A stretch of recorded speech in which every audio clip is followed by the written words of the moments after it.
So, today we are going to be doing an audio recording of my civic identity autobiography. So let's start with a brief description of who I am. My name's Joshua Clements. I was born and raised until the age of 13 in England, in a town called Richmond upon Thames. This is quite a wealthy town in the southwest of London. My heritage originally, though, is from both Wales and Germany. My maternal side is from Germany, and my paternal side is from Wales. I identify more closely with the Welsh side personally. I have more to do with that side of the family, and I have a better understanding of the culture, and I have fallen in love with the culture. So let's talk a little bit about England to set up the situation. England is a parliamentary democracy. It means we are a democracy that runs with a parliament, but our parliamentary democracy is under a constitutional monarch, previously the Queen, now our new king. So what this means is that the king is in charge of opening and closing parliament, signing off on any of the new laws that parliament wants to make.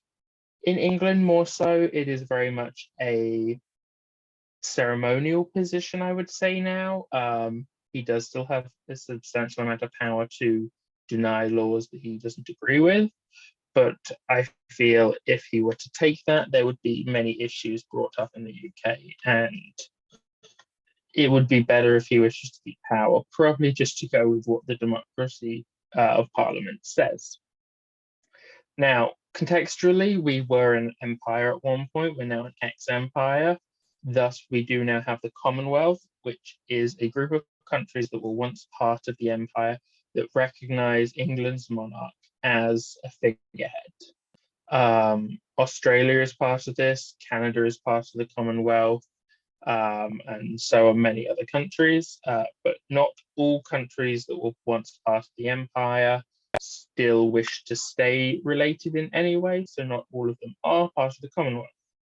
This is something we were taught about in our history, and it has very much brought up an understanding in me that decisions were made in the past that weren't for the benefit of everybody, but for the benefit of a few. And I do believe that I was brought up in the sense that going forwards, we should acknowledge these and do better.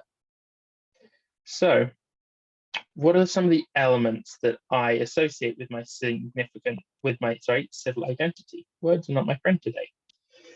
So, the biggest thing I would say about England's civic identity is there's two things that come to mind straight off the bat. Is England is very social. Places of gathering to us are a huge importance, and you can see that in our history, you can see that in our current culture. So it seems silly, but things like pubs as a place for the town to gather at the end of the week, at the end of the day. People meet with friends there. They tell stories in pubs. They play games. There are pubs in the UK that still have bowling alleys in them, or snooker tables for people just to gather, spend time together, and be happy, especially when it's wet and dreary out on those cold winter days. Parks are another big gathering place for us during the summer. If the weather's nice, all the parks will be full with parents picnicking with their kids, couples picnicking, or just people out for a stroll. Maybe they'll stop for a bite to eat or a drink here or there. That's huge. If you want to look at it in a historical situation, Stonehenge in the UK was a gathering place, we assume, for the Druids, but for such an industrial thing to have been built at such a time that it had to have meant lots of people coming together to work together to help. The other civic identity I would say that has become a large part is persistence in the UK. This idea that the world will knock you down, but England keeps on moving. So this was definitely instilled in us highly during the war due to the Blitzkrieg and the Blitz in general over London.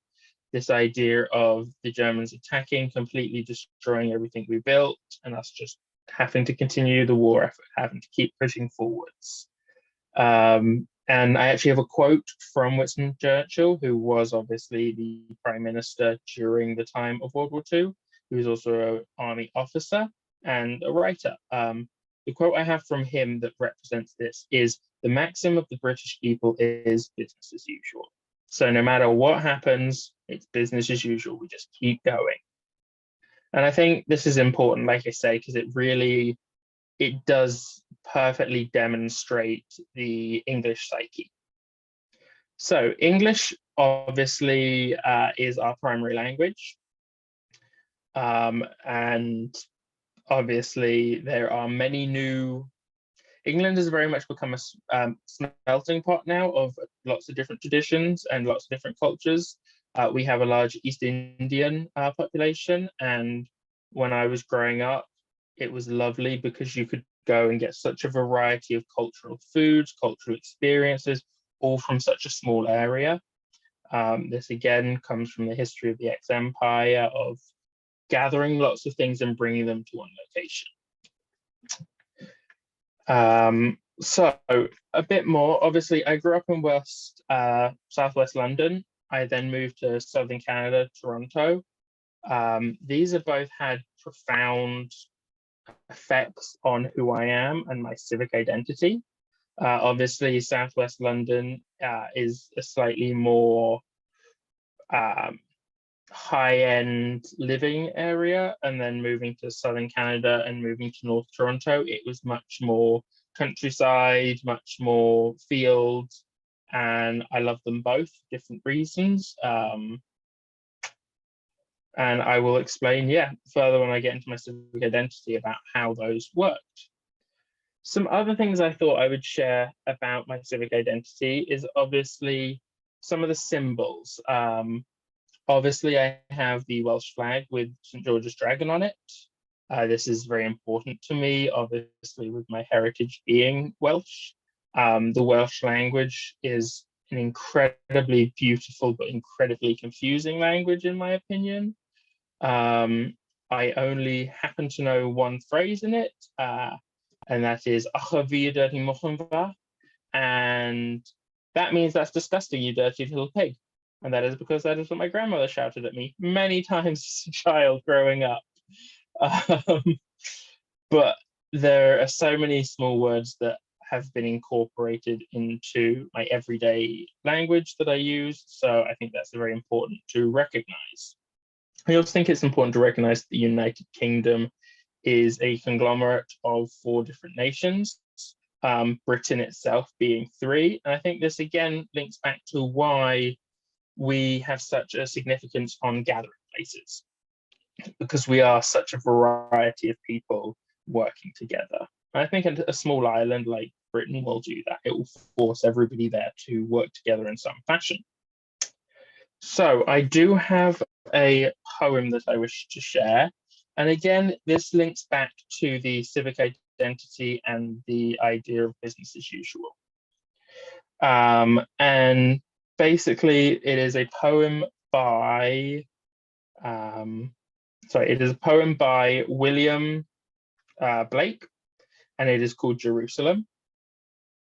And it has been turned into a hymn in the recent history, but it did start out as a poem until the music was added.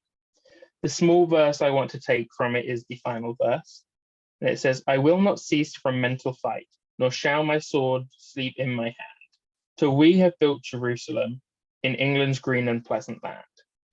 And why did I want to use this out of all of the many poems that have come out of the history of the UK? See, I see it talking about Jerusalem as an ideal, not an actual thing. It is the place of peace, it is the place of working together, the place of faith. And personally, I am not very religious due to the fact I was brought up Church of England, but I was also taught the Church of England's history. So I did struggle personally to combine those two.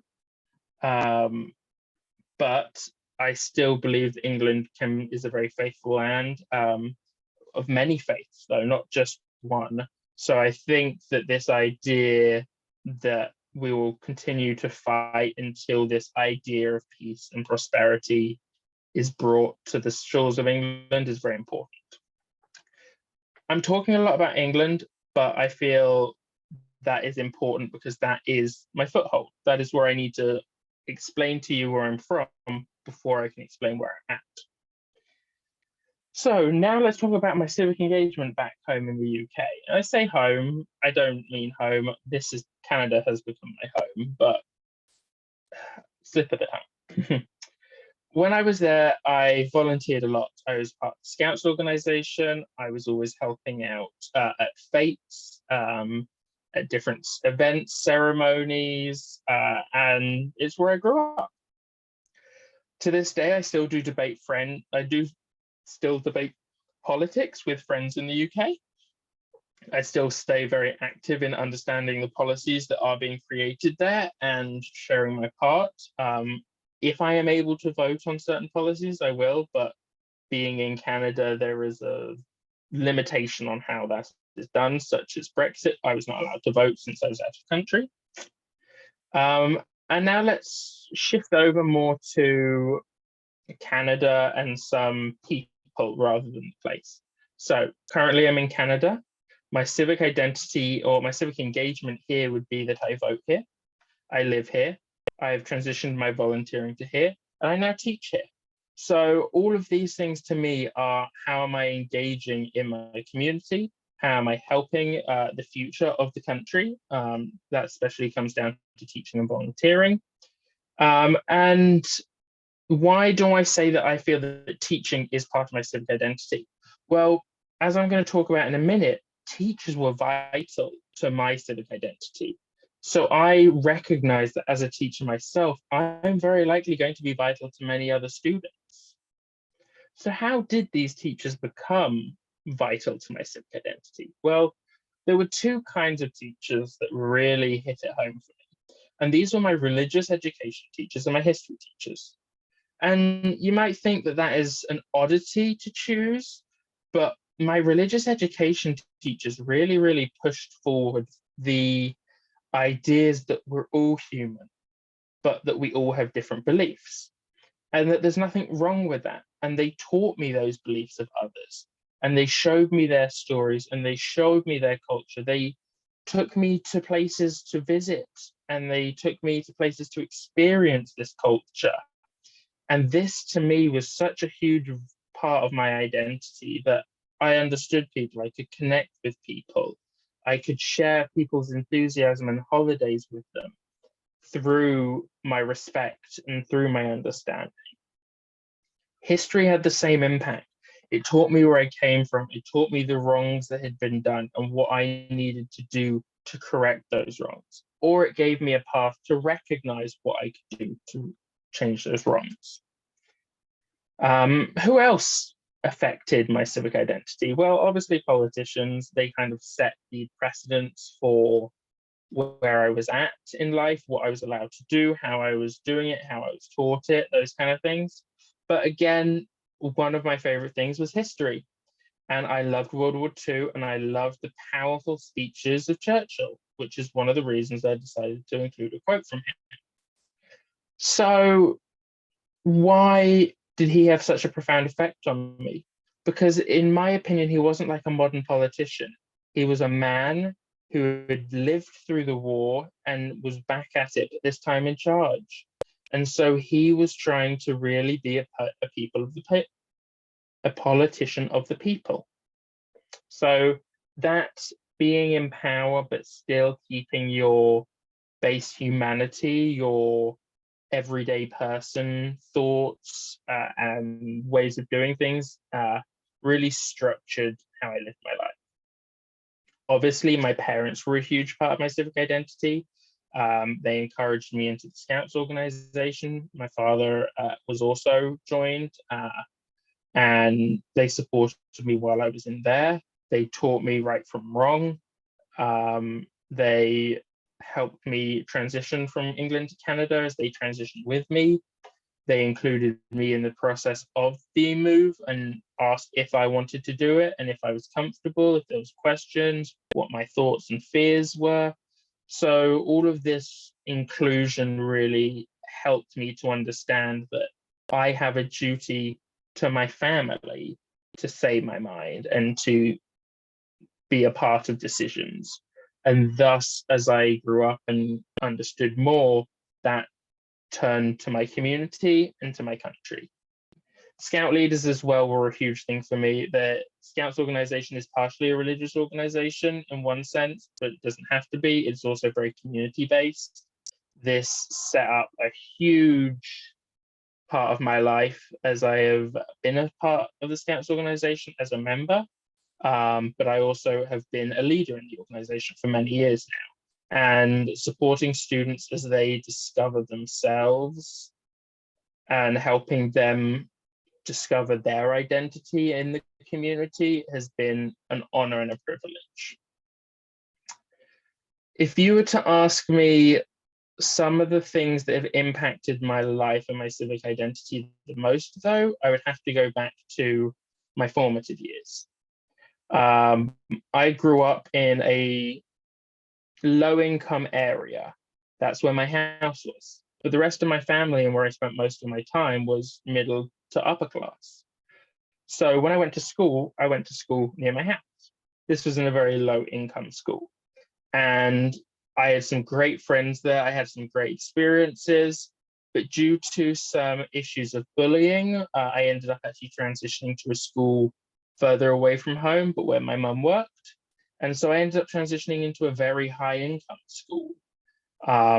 So I really lived both ends of the spectrum there, and I got to see and experience both parts. I made some incredible friends in both that I still talk to today, but that really distinguished to me that people are people, no matter where you go. People are people in different circumstances, and they will make decisions based on those circumstances. But it helped me to understand where people are coming from and empathize with them. So I was obviously middle class, living in a low income area, but going to school and having friends and family in a very high income area. So I lived right across the spectrum, and that to me was important because, like I say, it helped me empathize. Additionally, I believe that England is a country. So again, going back to England rather than Canada, but again, that's where my foundation is a country built upon legend. And I grew up on these legends. The legend of our King Arthur and the Round Table and Merlin. This idea of nobility and equality and fighting for what is right, and all of the different acceptances of everybody at the round table. It didn't matter their status, it didn't matter their race, their creed, all were honored and all were a member of the community that fought for everybody else. So this idea of honor was very important. And the legend of Robin Hood, taking from the rich, giving to the poor, supporting that lower income community, because they are the ones that build the base of your nation. You need to be able to help with these issues and support these issues. And I think this really links back to what we've been covering the last few days, and even the debate we had about the social justice citizen, and seeing a problem, analyzing the problem, and then going forwards and addressing it. And I feel that that is really because of my culture where I have grown up. It's not just act upon it, it's sit down, think it through, then we go forward. And I think, again, that links back to the Arthur and Merlin. They were the nobility of the era. They were the upper echelon. You sit down, you think, you do your research, you organize. You don't just rush in, because rushing in, there can be miscommunication, there can be confusion, people can get hurt. So really, I want to say that that is a good discussion of my civil identity. Lots of that does play over to, like I say, my life in Canada. I do have a huge appreciation for England still, but I would say that I live in Canada, my faith is in Canada. There are problems in the country that we need to work out together, but this is where I am. This is the country that I'm in, one of the countries I'm in love with. This is where my loyalty is at the moment, that is for sure. If the country were to do something horrific, that could change, but that could be said either way. So to close off with, I just want to give you a few pieces of music, and you can look them up, but they really helped structure my childhood and my civic identity. One of them was called the Skyboat Song, and it's a song all about a young king escaping. One is called Danny Boy. This is a Scottish song. And there are just something about this song and the story it tells of putting trust and faith in a young boy. And I really connected with that growing up. And I think that's important to be able to see yourself in the music of the place you came from. Swing Low, I grew up in a rugby town. I played rugby all my life. This is the unofficial national anthem of England. And I can't argue, it is an incredible song. I love it. But again, talking about rising up, talking about somebody coming to bring you home, talking about the angels coming to bring you home. And it is, in that sense, if you look at it, not really equivalent, but it was sung at rugby because it was this idea of improving yourself. Auld Lang Syne, again, this song about community. This song isn't really sung until the end of the year, but it's all about bringing together and gathering together to the start of the new year. And Scarborough Fair, take me somewhere where all of this beauty is, where all of these people are, so we can commune together and appreciate the world and nature together. So I would say that was pretty much where my civic identity comes from. Like I say, lots of it's transitioned to Canada, but I would say what was built in England has now moved to Canada. All of that I've talked about being in England has now transitioned to Canada. There are some changes, obviously. We have the new introduction for me of the First Nations people and the trauma that they suffered and how that has now become part of me, and how I am now doing what I can to recognize them and help with that reconciliation process. But it all stems from, where did I come from? What was I brought up to believe? And by the age of 13, I was pretty much very confident in my views on the world. I was very confident in how I wanted to live my life. And Canada has only assured me more and more that I'm on the correct path to supporting my community. I am very much somebody who likes to discuss problems, and I will definitely take action, but I'm not somebody to rush into action. So I definitely will continue to look for things to do in Canada to help improve society as a whole and to better and feel better, because it is slightly a selfish desire, because helping others makes me feel good. So it's partially selfish, but partially selfless, I would say, in the fact that there's a lot I'm willing to give to help. So yeah, I hope this covers a lot of what you're after about civil identity.